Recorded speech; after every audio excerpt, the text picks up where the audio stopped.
복음, 위대한 교환, 그리고 새로운 정체성이라는 제목으로 말씀 전합니다.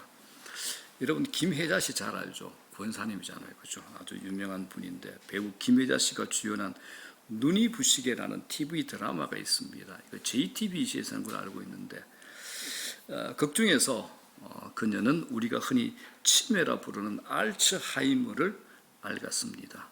젊은 시절에 남편을 잃고 흔히 이제 혼자 외아들을 키운 억척스러우면서도 가여운 인생이었습니다. 그런데 성인이 된 외아들과 관계가 좋지 못하고 대면했습니다.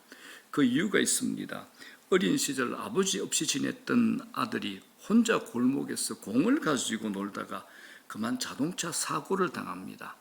이 일로 아들이 평생 다리를 절며 살아야 하는 장애인이 됩니다. 어머니는 아들이 너무 불쌍하고 마음이 아팠지만 아들 앞에서 티를 내지 않았습니다. 더 냉정하게 대했죠. 아버지 없이 자라는 아들을 강하게 키우기 위해서였습니다.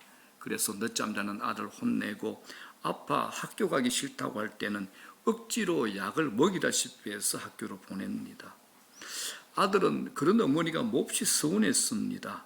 차가운 어머니에게 나이 들어서도 정이 들지 않았습니다. 그런데 어느 눈 오는 날 일을 하고 있던 아들은 치매로 입원 중이던 어머니가 병실에서 사라졌다는 연락을 받습니다. 놀란 아들 부부가 달려왔습니다. 병원 직원들과 함께 이곳저곳을 헤매다가 어머니를 겨우 찾았습니다. 어머니는 요양병원 한 귀퉁이에서 빗자루로 눈을 쓸고 계셨습니다.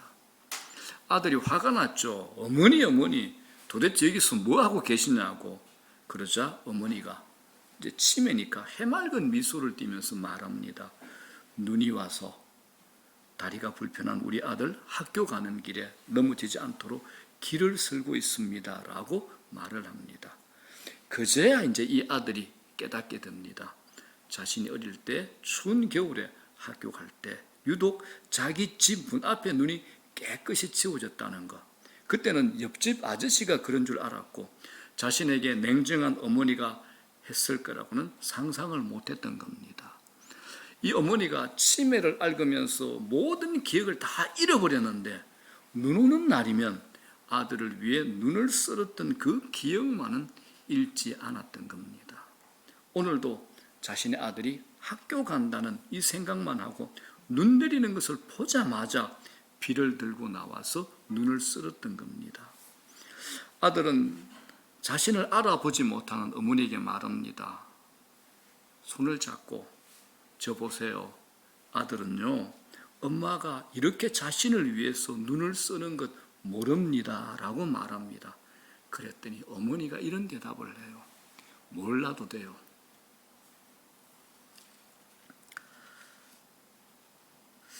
미안합니다. 엄마 생각이 나서.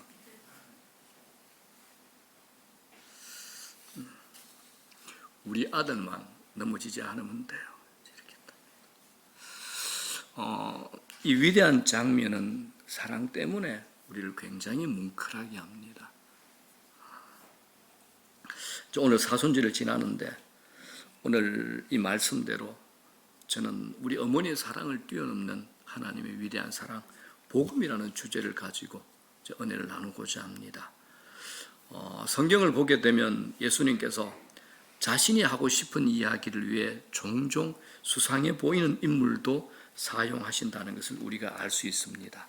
자, 마태복음 13장 44절에 기록된 밭에 감춰진 보화의 비유가 그런 내용입니다. 자, 다 같이 한번 읽겠습니다. 시작.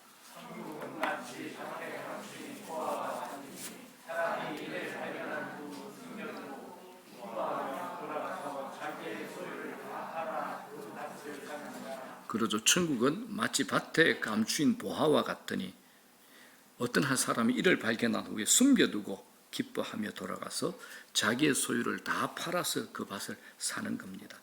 이걸 스릴 있게 제가 얘기를 한번 만들어 봤습니다. 한 남자가 절친한 친구의 밭을 느긋하게 걷던 중에 밭에 돌출된 바위에 발을 찢습니다. 이상해서 손으로 땅을 조금 파보니까 그건 바위가 아니었던 겁니다. 온갖 최고의 보화가 담긴 커다란 보물 상자의 한 귀퉁이였습니다. 그걸 발견한 남자가 자신이 무엇을 찾았는지 그 밭의 주인 친구에게 말하기는커녕 그 상자를 도로 땅속 깊숙이 파묻고 그 밭을 자신이 사겠다고 친구에게 제안을 하는 겁니다.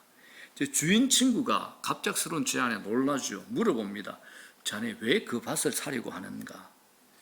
이유를 말할 수 없는 그 사람은 대충 얼버무립니다. 그 밭을 보니까 그냥 다른 곳보다 풀과 흙이 너무 예뻐. 그리고 그 잡초도 정의가 이런 말도 안 되는 얘기를 합니다. 그러자 주인 친구는 팔 이유가 없죠. 그래서 농담으로 아무 생각 없이 주위의 가격보다 수십 개 비싼 가격을 제시합니다. 그랬음에도 이 남자가 그 가격을 듣자마자 좋아 하고 외친 후에 계약서 쓰고 돈을 가져오기 위해 집으로 달려갑니다. 이제 문제가 있습니다. 이 남자에게 그만한 돈이 없어서 자신의 모든 것을 팔아야 한다는 겁니다. 창고 세일을 합니다. 집에 있는 모든 거 다 팝니다. 은행에 가서 지점장 만나서 대출 한도까지 대출 받습니다. 아는 지인들 다 동원해서 빌릴 만한 모든 돈을 다 빌립니다. 말 그대로 모든 것을 포기하는 겁니다. 그런데 예수님은 오늘 본문에서 이 모든 일에 대한 그의 태도를 기쁨이라는 한 단어로 묘사합니다. 기쁨입니다. 다시 한번 읽겠습니다. 시작. 보아와 같으니 사람이 이를 발견한 후에 숨겨두고 기뻐하며 돌아가서 자기의 소유를 다 팔아 그 밭을 사느니라.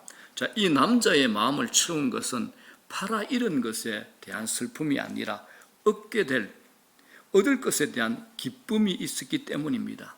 자신의 모든 재산을 처분하기 위해 은행으로 가는 그의 발걸음은 너무 가벼웠는데 그가 얻는 것이 그가 포기하는 어떤 것보다 더 가치가 있음을 알기 때문입니다.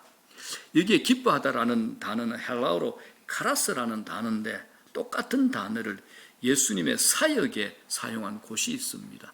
히브리서 12장 2절입니다. 아주 중요한 본문입니다. 시작. 그는 그 앞에 있는 기쁨을 위하여 십자가를 참으사 부끄러움을 개의치 아니하시더니 하나님 보좌 우편에 앉으셨니라. 예수님의 십자가에 관한 말씀입니다. 여기 나오는 기쁨이라는 단어도 자기 소유를 다 파는 아픔보다 보물이 감추어진 밭을 사는 기쁨이 더 큰 그 사람의 기쁨과 동일한 단어입니다. 성경을 조금이라도 아는 사람이라면 누구나 예수님께서 굉장히 십자가를 힘들어 하셨다는 것을 알고 있습니다. 십자가를 지시기 전에 예수님은 이미 심한 육체적 고문과 모욕과 멸시로 지칠 대로 지치셨습니다.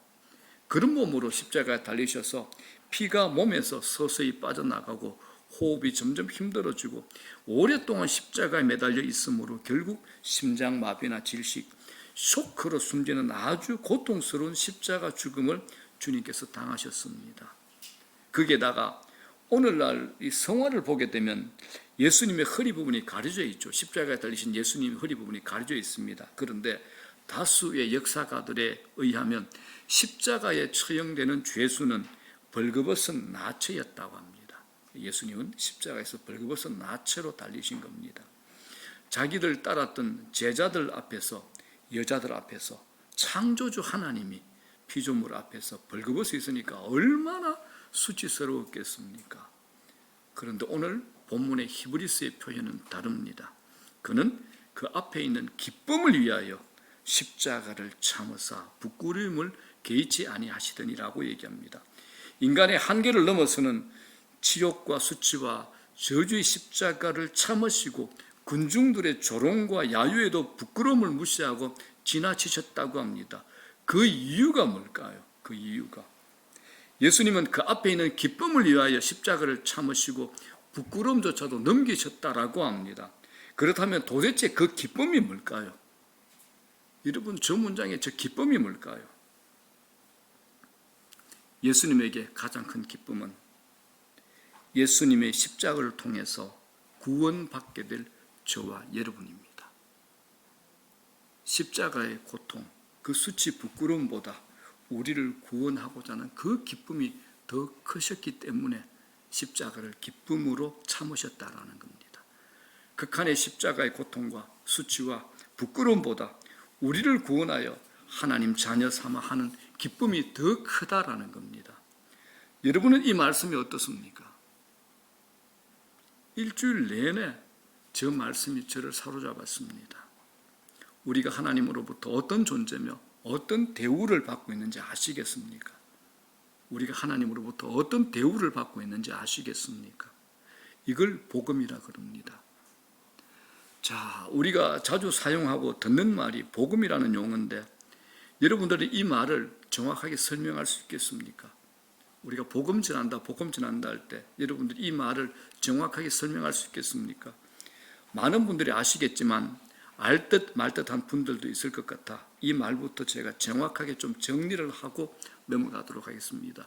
복음이 뭐냐? 복음은 예수 그리스도께서 나의 죄에 대한 하나님의 모든 진노를 대신 겪으셨다는 겁니다. 이걸 복음이라 그럽니다.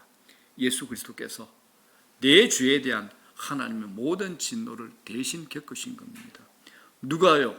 예수 그리스도께서 누구의 죄 때문에? 내 죄 때문에 대신 십자가에서 죽음의 대가를 치르신 거죠. 왜요?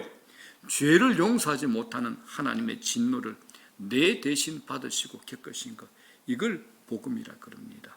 그러므로 이런 예수님을 통해서 내가 하나님께 받아들여진 것, 이걸 복음이라고 말합니다.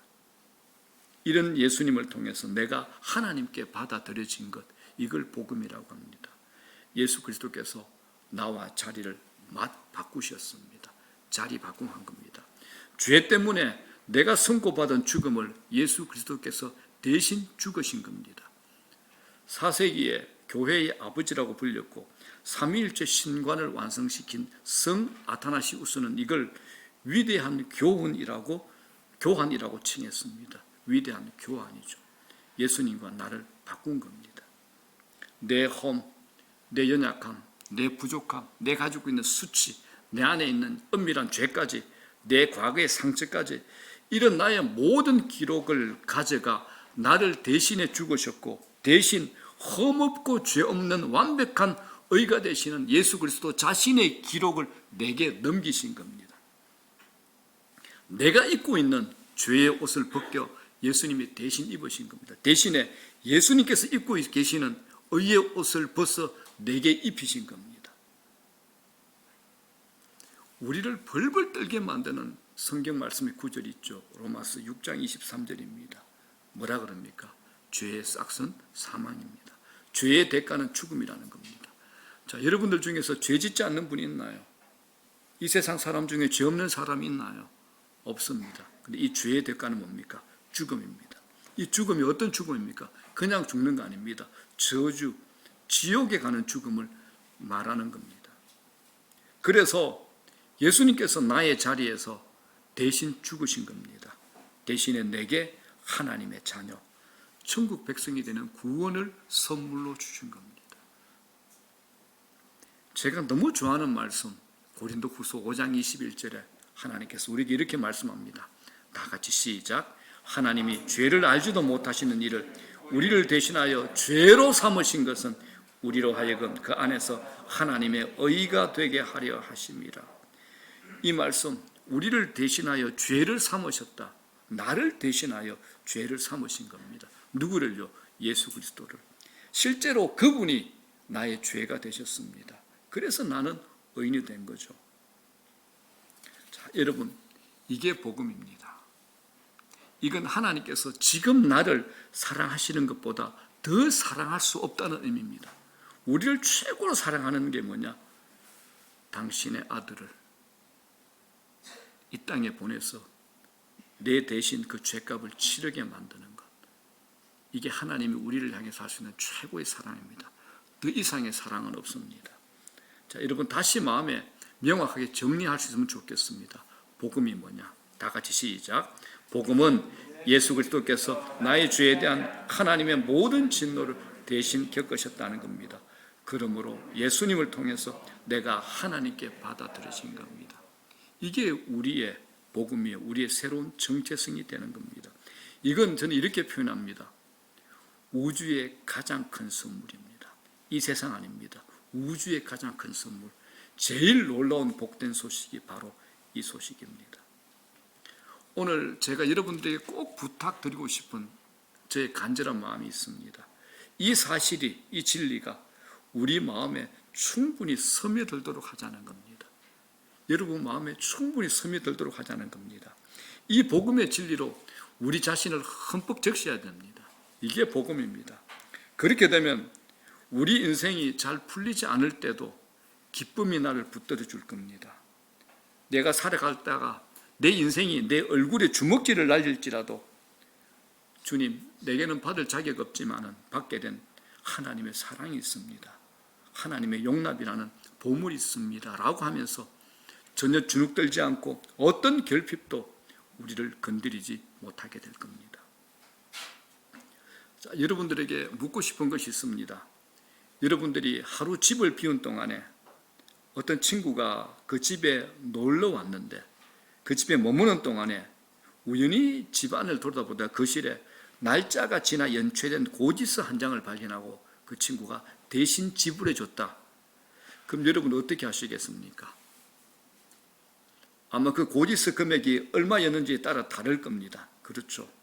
깜빡 잊은 핸드폰 요금 몇만 원 정도라면 친구의 등을 두드리면서 고마워라고 지나갈 겁니다. 하지만 국세청에서 내가 지난 몇 년간, 몇십 년간 미납한 어마어마한 세금을 추적해서 그날 나를 감옥에 데려가기 위해서 왔었는데 그걸 피해서 집을 하루 비운 상태였는데 그때 내 집에 머무르던 친구가 그 고지서 보고 모든 부채를 해결해 줬다면 그냥 친구의 등을 두드리면서 고마워라고 말하지 않을 겁니다. 아마 친구의 발밑에 엎드려 가지고 무엇이든 명령만 해라고 말을 하게 될 겁니다. 우리를 사랑하는 하나님의 사랑 방식이 이런 겁니다. 여러분, 우리가 예수 믿지만 이건 복음이지 종교 아닙니다. 예수 믿는 게 종교였다면 저는 안 믿을 겁니다. 예수 믿는 것은 종교 아닙니다. 복음입니다. 종교와 복음이 뭐가 다른가? 여러분 이제까지 어떻게 살았는가, 어떻게 믿었는가 한번 여러분 점검해 보시기 바랍니다. 종교가 뭐냐? 내가 섬기는 신에게 내가 무언가 해주고 그 신의 말을 드려야 됩니다. 그러면 그 신이 나를 받아주죠. 이걸 종교라고 합니다. 나는 순종한다. 그러므로 나는 그 신께 용납받았다. 이걸 종교라고 합니다. 그런데 복음이 뭐냐? 그분이 먼저 나를 완전히 사랑하셨고 구원하셨기 때문에 그 사랑에 대한 반응으로 우리가 순종하는 겁니다. 나는 그리스도를 통해서 하나님께 용납받았습니다. 그러므로 나는 이제 순종합니다. 이걸 복음이라고 합니다. 여러분들은 종교 생활 하셨습니까? 복음으로 생활하셨습니까? 성경은 이걸 자신 있게 담대히 우리에게 이렇게 선언합니다.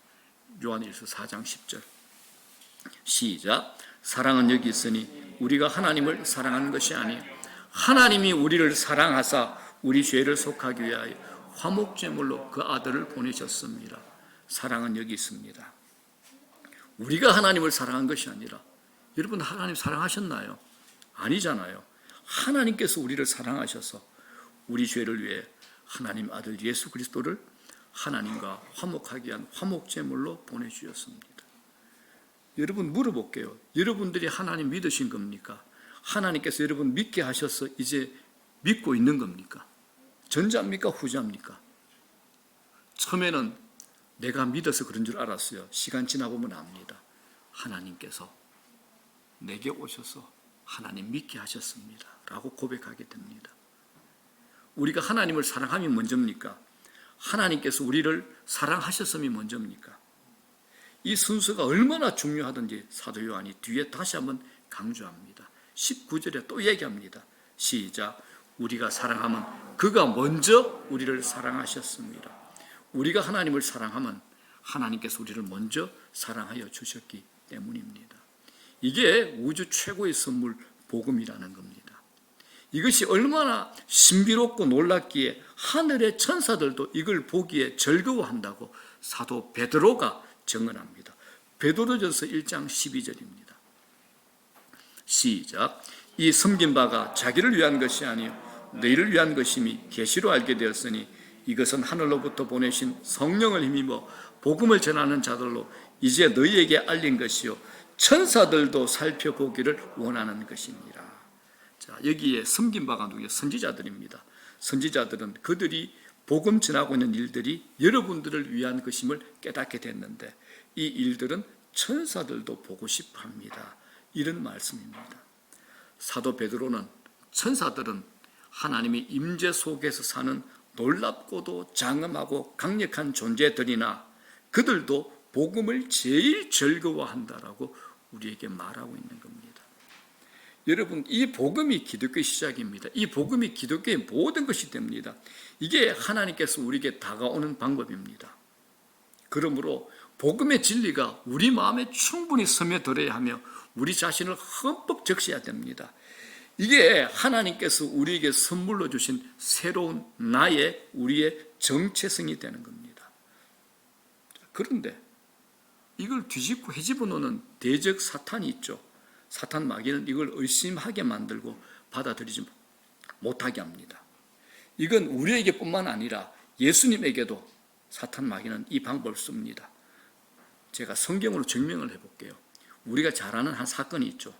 예수님께서 공생의 사역을 시작하시기 전에 요단강에서 세례를 받습니다. 그때 하늘에서 하나님 아버지 음성이 들리죠. 어떤 음성입니까?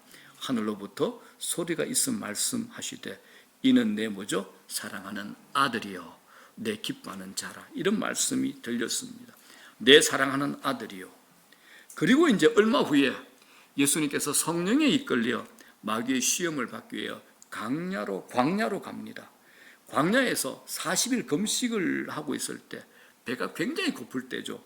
마귀가 예수님에게 던진 첫 번째 질문이 뭡니까? 마태복음 4장 3절. 시험하는 자가 마귀죠. 예수께 나와 이르되 어떻게 합니까? 네가 만일 뭐라 그러죠? 하나님의 아들이여다. 네가 만일 하나님의 아들이여다. 예수님께서 세례 받으실 때 분명히 내 사랑하는 아들이라는 아버지 하나님의 음성을 들었습니다. 그런데 사탄 마귀는 바로 그 사실을 비틀고 의심하게 만드는 겁니다. 똑같습니다. 여러분 살아가면서 하나님 아버지가 내 인생의 주권자 되시고 그분이 내 인생을 책임진다는 걸 믿으시잖아요. 그런데 사건이 생기면요, 하나님의 아버지 안 같습니다. 사건이 문제가 더 크게 보이는 겁니다. 마귀가 우리를 이런 쪽으로 끌고 갑니다. 사탄 마귀는 우리의 정체성을 비틀고 의심하게 만드는 겁니다. 여러분, 이 사탄 마귀의 가장 효과적인 무기가 뭘까요? 하나님께서 복음 안에서 우리에게 선언한 것, 이게 대해서 눈을 돌리게 만드는 겁니다. 그리스도 예수 안에서 이미 우리에게 허락된 이 복음을 잊고 다른 무엇인가 다른 것 가지고 자신을 평가하게 만드는 겁니다. 하나님께서 너 내 아들이야 라고 이 선언으로부터 눈을 돌리게 만드는 거죠. 하나님의 자녀라는 우리의 새로운 정체성을 공격하고 의심하게 만드는 겁니다. 여러분, 사탄 마귀 멍청하지 않습니다. 아주 똑똑합니다. 자, 제가 예를 들어 볼게요. 하나님께서 최초 인간 아담과 하와를 만드시고 그들에게 세상에 이름을 지을 지혜를 줬습니다. 에덴 동산 안에 짐승들의 이름을 그들이 짓게 만들죠. 여러분, 이름을 짓는다는 것은 그 사물의 본질과 의미를 파악해야 되고 소유권의 권리도 있습니다. 제가 생각할 때 아마 노벨상 수상자 IQ 곱하기 100만 이 정도는 돼야지 아담과 하와의 머리가 될 겁니다. 그런데 마귀는 그런 아담과 하와를 꼬셔서 선악과 따먹는 그런 죄를 짓게 만듭니다. 그래서 사탄이 아담과 하와보다 머리가 조금 더 좋은 것 같습니다. 그래서 여러분, 머리 좋은 사탄의 질문과 의심에는 언제나 약간의 진실이 담겨 있습니다. 우리의 실패를 정확하게 집어내죠. 예를 들면 우리에게 우리보다 더 훌륭한 그리스도인들을 붙여주면서 저 사람 봐라, 언제나 경건하지 않냐, 언제나 진실하지 않냐, 웃음도 있잖아, 성경 지식도 풍성하거든. 그리고 끝에 뭐라고 붙입니까? 그런데 너는, 듣고 보니 이게 틀린 말은 아니거든요. 그런데 여러분, 틀렸죠. 왜? 우리는 우리의 행위를 따라 평가받도록 만들어진 존재가 아니라는 겁니다. 마귀는 자꾸 우리를 열등감과 두려움에 빠지게 만들어 전전긍긍 염려하는 인생을 살도록 만드는 것이 목적입니다. 하나님께서 넌 이미 내 자녀야 라는 선언으로부터 눈을 돌리고 다른 것을 보게 만드는 겁니다. 복음 안에 있는 우리의 새로운 정체성에 대해서 끊임없이 공격하는 겁니다. 이게 마귀가 하는 겁니다. 여러분, 우리 죄를 지적하는 것은 한 분과 그 놈들이 있습니다. 한 분과 그 놈. 한 분은 누굴까요? 우리 안에 계시는 성령. 그 놈들은 누굴까요? 사탄 마귀들입니다. 사탄과 성령 모두 우리 죄를 지적합니다. 그런데 둘의 방식과 목적이 완전히 다르죠. 사탄은 우리의 행위를 보면서 우리의 행위를 통해서 우리의 새로운 정체성을 완전히 계속 무너뜨립니다. 그러나 성령은 그리스도께서 우리에게 선언한 것, 너는 내 자녀야, 이걸 시작으로 우리의 행위를 다시 세우도록 하시는 겁니다. 사탄은 우리의 실패를 통해서 우리를 두들겨 칩니다. 반면 예수님은 우리의 정체성을 통해서 계속 새롭게 세워주는 겁니다. 예수님은 매일 매순간 우리에게 말씀합니다. 너는 내 사랑하는 자녀야, 내 기뻐하는 자다, 그렇게 살아라라고 얘기합니다. 반면에 사탄은 뭐라고 얘기합니까? 너 자신을 봐, 네 꼬라지 좀 봐, 네 상황을 좀 봐, 네가 얼마나 형편없이 그렇게 살고 있니? 너는 분명히 하나님의 자녀일 리가 없어. 계속 우리에게 이렇게 지적질합니다. 그렇죠. 이제 여러분들에게 묻고 싶습니다. 그렇다면 여러분들은 주로 누구의 목소리를 듣고 살고 있습니까? 성령의 음성입니까? 사탄의 음성입니까? 이 둘에는 영원한 차이가 있습니다. 이 세상이 어떤 곳입니까? 칭찬과 격려의 음성보다는 지적하고 따지고 깎아내리는 정죄의 음성에 훨씬 더 익숙하게 만드는 곳이 이 세상입니다. 그만해. 제발 그만하라고. 도대체 너 왜 그러냐? 너 안에 정말 끔찍하다. 세상 속에서 자주 듣게 되는 익숙한 음성 아닙니까? 그러나 성령은 완전히 다르게 말씀합니다. 얘야, 내가 너를 만들었단다. 너의 모든 죄는 내가 가져갔다. 너의 모든 과거의 상처, 실패, 실수 내가 가져갔다. 그러니 그렇게 다시 살으렴. 이게 성령의 음성입니다.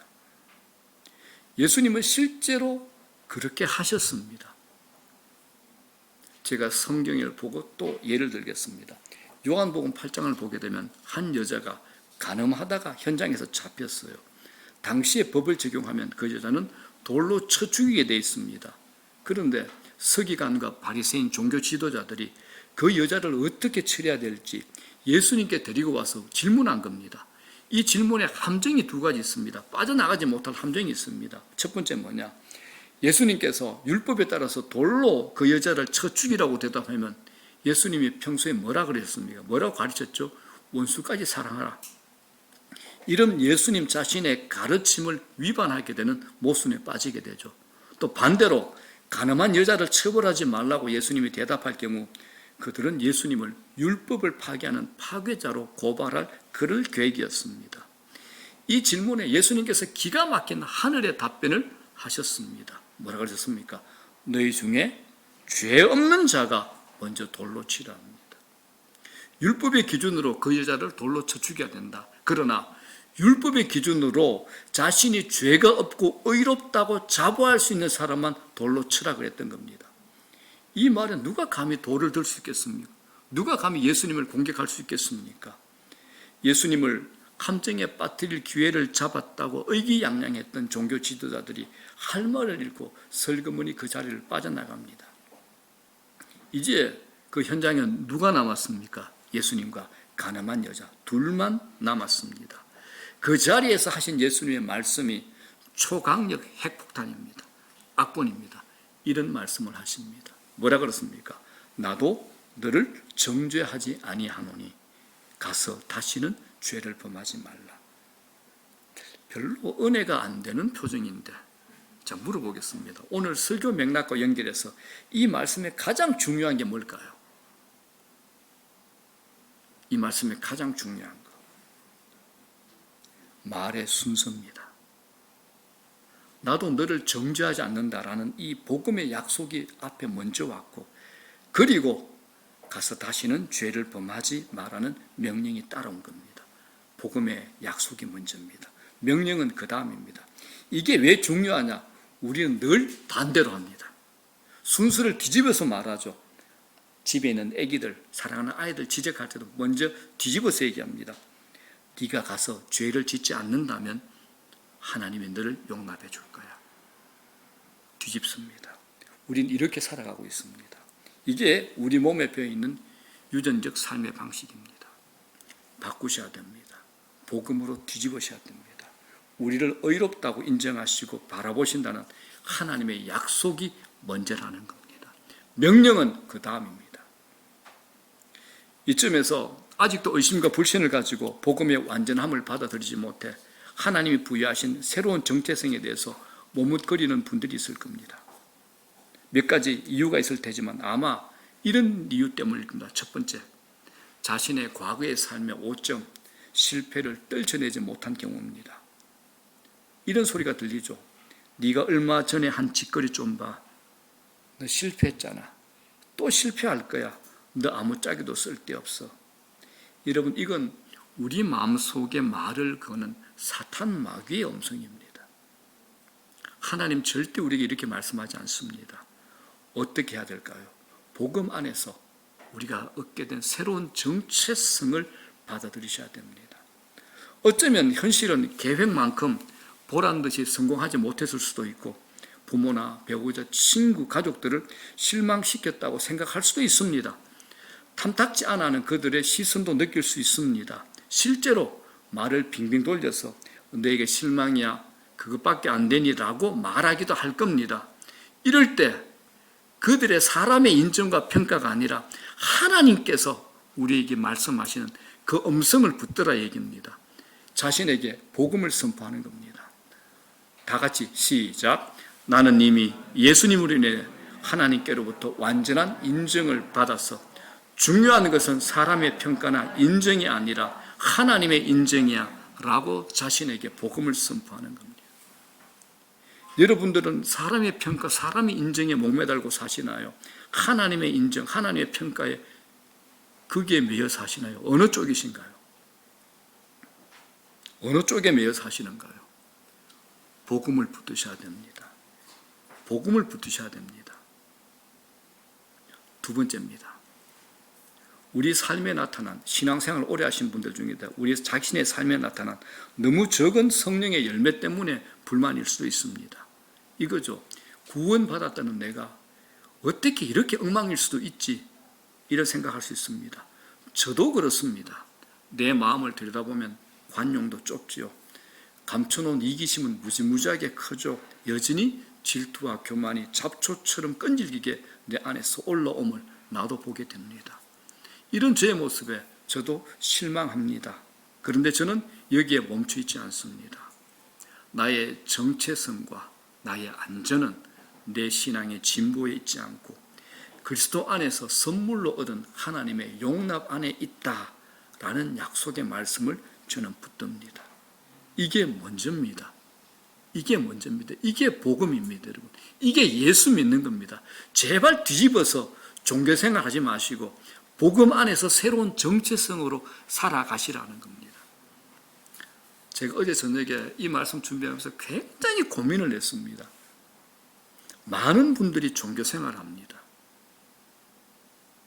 이 말씀을 정리하면서 너무 걱정이 돼가 이거 혹시 예수 믿은 지 얼마 안 되신 분들이 못 받아들이면 어떻게나 걱정이 돼가지고 11시, 12시 다 된 시간에 제가 아는 한 자매한테 원고를 보냈습니다.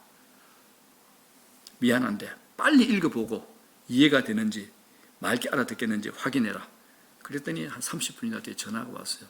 목사님, 제가 예수 믿은 지 얼마 안 됐는데 대충 무슨 말씀인지 알겠습니다. 오케이. 그래서 제가 이 말씀 가지고 쓰게 된 겁니다. 이게 기독교입니다. 이걸 복음이라 그럽니다. 이렇게 사시라는 겁니다. 종교생활 하지 마시고 복음 중심의 생활입니다. 복음입니다. 말씀 정리합니다. 여러분 두더지 게임 아시죠? 해보셨죠? 그죠? 해보셨잖아요. 뒤에서 누가 했어? 하이루가 했어? 네, 했어요. 자, 여러분 우리가 복음 안에서 자신의 정체성을 확고히 하지 않으면 예수 그리스도 안에서 복음 안에서 자기의 새로운 정체성을 확고히 하지 않은 한 평생 자기 모습에 실망하고 좌절하고 미끄러질 겁니다. 뭔가 좀 이루어진 것 같은데 또 실수하잖아요. 하나는 안 되는 것 같아. 실망하고 좌절하죠. 이 두더지 게임하고 똑같습니다. 하나를 때려 눕히면 다른 곳에서 또 하나가 튀어 올라오죠. 이 게임하고 똑같습니다. 평생 우리는 이렇게 살다 인생 끝낼 겁니다. 제가 이 예화로 결론 삼으면서 조금 멈칫했습니다. 교역자 중에 어떤 분이 이런 말씀하셨어요. 목사님 설교 들으면서 거위, 독수리, 닭만 생각이 나요. 제가 몇 주 동안 계속 거위, 독수리, 닭 얘기했잖아요. 거기다가 지난주 설교에는 울타리를 넘으십시오 했더니 울타리만 생각이 나요. 그랬어요. 오늘도 이 설교 들으면서 두더지만 생각나면 어떡하나 염려가 되기도 했습니다. 어찌됐든 여러분 결론이 뭐냐. 우리가 복음에서 눈을 떼는 순간 자기의 아니면 자기 중죄라는 두더지, 그 두더지가 튀어 올라옵니다. 내가 잘났잖아. 아니면 나는 안 돼. 이 두 가지에 튀어 올라옵니다. 우리 마음의 유전적인 성향이 복음이 아닌 행위로 얻는 의에 익숙해져서 그렇습니다. 시편 103편 12절 하나님의 놀라운 약속을 보십시오. 뭐라 그럽니까? 동이 서에서 먼 것 같이 우리의 죄가를 우리에게서 멀리 옮기셨으며 동이 서에서 먼 것 같이. 그러므로 여러분 의도적으로 복음을 붙드셔야 됩니다. 의도적으로 복음을 붙잡으십시오. 그런 인식 속에서 살아가시라는 겁니다. 그렇게 할 때 우리 모두는 하나님께서 우리에게 부여하신 은사대로 놀라운 인생, 각자 자기 인생에 놀라운 아름다운 인생, 멋진 영적 기념비를 세울 수 있을 겁니다. 여러분 물어볼게요. 이 땅에서 가장 센 권력을 가진 사람과 예수님 두 존재 중에 누가 셉니까? 예수님하고 비교가 안 되죠. 우주를 창조하시고 우주의 모든 분자까지도 질서로 통치하시는 주권자 되신 예수님이 내 편이라는 것, 그것보다 더 큰 권력을 주는 것은 없습니다. 우리의 새로운 정체성이 뭡니까? 하나님은 내 아버지, 내 편 드시는 분이라는 겁니다. 여러분도 하나님 편드는 인생 사시기를 축복합니다.